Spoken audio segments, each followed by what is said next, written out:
Just before you go, Philip, I want to get you about the ongoing Farage-Rupert Lowe psychodrama. Now, I think a lot of us would like to see the right unite. I think it's interesting that in Rupert Lowe's videoed offer, which he posted out of the blue suddenly on social media on Sunday morning, there's no offer to the Tories, which I think is interesting. But look, I don't want to pour scorn on the idea of reform and restore, settling their differences and becoming a more powerful political force, able to garner more votes. I don't want to pour scorn on that concept. But Nigel Farage has got a point, hasn't he?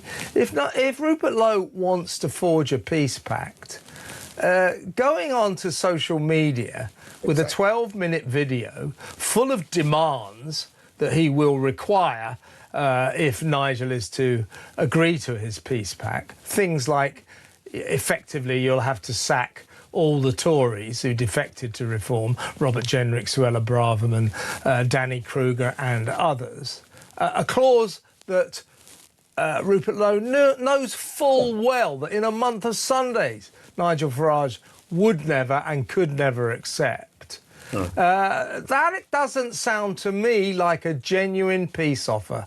It sounds to me, or it came across to me, like a bit of political game playing. If you don't agree to this, Nigel, that proves you're a bit of a Lib Dem. That's basically it, I think.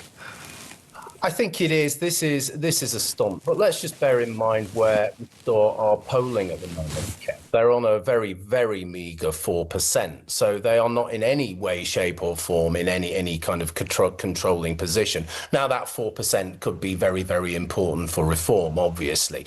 But you don't, as you say, you've actually just made the point I was going to make. If you're interested in serious negotiation, if you're trying to meet people in a negotiation, what you don't do is do it publicly. You do it in a small room. You thrash it out, and then you present what you have together. What you don't do is make ridiculous demands. So I just don't take any of this seriously. And I think Restore are so damaged, mainly because they don't really know what they are. And some of them were reduced to having to, well, first of all, they were flirting with ethno-nationalism, more than flirting with it, actually.